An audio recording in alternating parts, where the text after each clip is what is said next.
This is Sarah with a funny story for you today. I want you to look at your fork the next time you sit down for dinner. Because once upon a time, that little thing in your hand, it was considered a direct insult to God, and in some circles, a one-way ticket straight to the devil. Stick with me, because the story of how the fork became scandalous, sinful, and somehow survived anyway is one of my absolute favorites. You know, I grew up at a dinner table where if you forgot your fork, somebody was going to hand it to you before you even sat down. It was just expected, natural, like breathing. I never once thought. But here's the wild part. There was a time in this country, right here on American soil, when pulling out a fork at dinner made the people around you genuinely question your soul. And I am not exaggerating, not even a little. Let's go back, way back, to a time when the dinner table looked nothing like yours. In early colonial America, people ate with their hands, their knives, and wooden spoons. That was it. That was the whole lineup. And honestly, that was perfectly fine by them. The colonists, especially the Puritans in Massachusetts, believed that God had already designed the perfect eating tools, 10 of them, attached to your hands. And if you felt the need to reach for something more refined, something metal, something with little pointy prongs, well, that told people something about you, something not great. This is where it gets good, the very word. So when people looked at a fork back then, they didn't see a dinner utensil. They saw a miniature version of something they'd seen in every church painting of hell. It looked sinful before you even picked it up.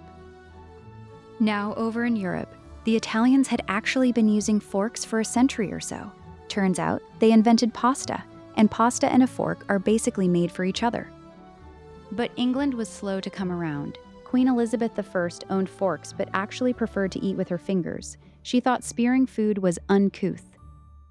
Which, when you think about it, is a wonderfully Elizabeth thing to say. Here in America, the moment of reckoning arrived on this very date, June 2nd, in 1630. Governor John Winthrop of Massachusetts arrived at dinner with something extraordinary, a two-pronged fork in a small leather case, his very own personal fork, brought out as if it were something precious.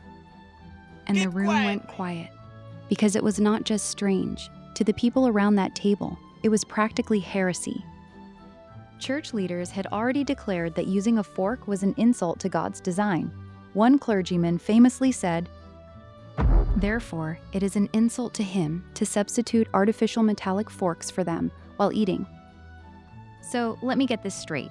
The fork had already survived centuries of being called the devil's tool in Europe. A Byzantine princess had used one at her wedding banquet in the year 1004, and when she died of the plague 2 years later, people genuinely said it was God's punishment for using a fork. 4. Using a fork, and yet here we are, with a fork in every kitchen drawer in America. It took almost 100 years after Winthrop's brave little dinner moment before forks finally became common in American homes. But they got there, slowly, stubbornly, one dinner table at a time. I love this story so much, not just because it's funny, though it absolutely is. I love it because it's a reminder that the most ordinary things in your life right now, the things you don't even notice, were once someone's brave, ridiculous, revolutionary idea. Somebody had to be the first person to say, "What was the fork in your family's story? What was the idea someone in your family believed in, long before it was accepted?" Because I promise you, that story is worth telling. Here's what I want you to sit with today. Every single one of us carries stories that no one else on earth can tell. The funny ones, the brave ones, the ones that seem small but aren't. The story of your grandmother's kitchen, the things your grandfather believed in before anyone else did. The family rules that made no sense until you were older, those stories, they are your legacy. And the people who come after you, your kids, your grandkids, the ones not even born yet, they are going to want to know them more than you realize.